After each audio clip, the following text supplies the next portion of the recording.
kamatayan. Kumakalaban ay lumaban sa banta ng kamatayan. Kumakalaban ay lumaban sa banta ng kamatayan. Hindi kayo uuruan ng banta ng kamatayan. Kumakalaban ay lumaban sa banta ng kamatayan. Kumakalaban ay lumaban sa banta ng kamatayan. Kumakalaban ay lumaban sa banta ng kamatayan. Hindi kayo uuruan ng banta ng kamatayan. Palataya ng tao di nakikita sa relihiyon kung paano ka makitungo sa may kapalayang tanong. Kaya't kalimutan natin ang mga maling bagay na nakikita. Buksan mo ang iyong isip at ang iyong mga mata. Ikaw lang ang makapagbibigay ng tunay na kahulugan. Tulungan mo ang iyong sarili, wag na wag mong hahayaan na mapadpad at ikaw ay tuluyan ang mapatuglat sa mga taong ginagamit ang Diyos sa paraang buwan. Akala mo'y banal, yung pala'y isang hangal. Akala mo'y banal, yung pala'y isang hangal. Akala mo'y banal, yung pala'y isang hangal. Bukang bibig ay dasal, wala namang dangal. Akala mo'y banal, yung pala'y isang hangal. Akala mo'y banal, yung pala'y isang hangal. Akala mo'y banal, yung pala'y isang hangal. Bukang bibig ay dasal, wala namang dangal.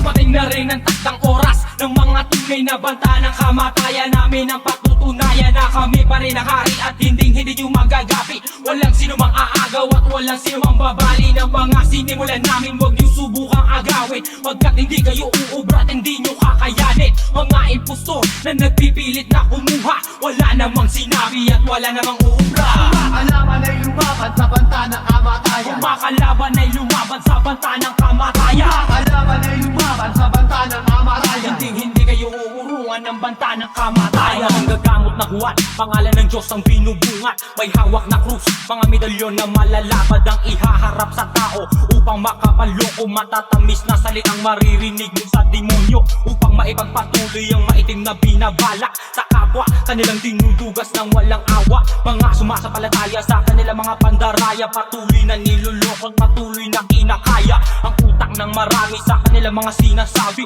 Buhay na walang hanggat pag nag-alay ng salapi sa mga sinasabi nila mga suko. Katawan ay puro luko, mga taong ginagamit ang salita ng Diyos at nagtatago sa likod na maamong tumpa ay isang gahaman sa pera. Puno ng panluloko na walang kakaba-kaba, paniniwala na nagsisilbing kulungan sa mga tao. Wala na bang kalutasan, sabihin mo kung paano? Akala mo'y banal, yung pala'y isang hangal. Akala mo'y banal, yung pala'y isang hangal. Akala mo'y banal, yung pala'y isang hangal. Bukang bibig ay dasal, wala namang dangal.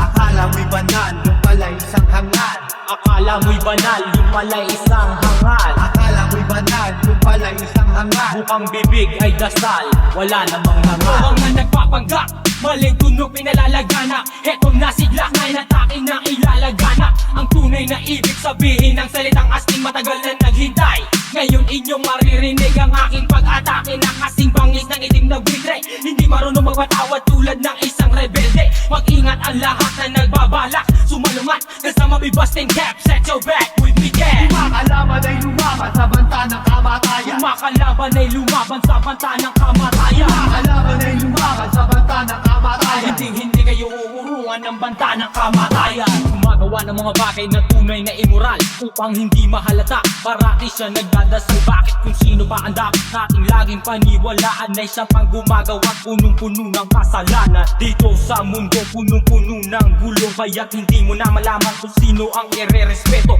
Bagamat ganyan ang nangyayari dito sa paligid, ikaw pa rin ang pipili sa papasukin mong silid. Akala mo'y banal, yung pala'y isang hangal.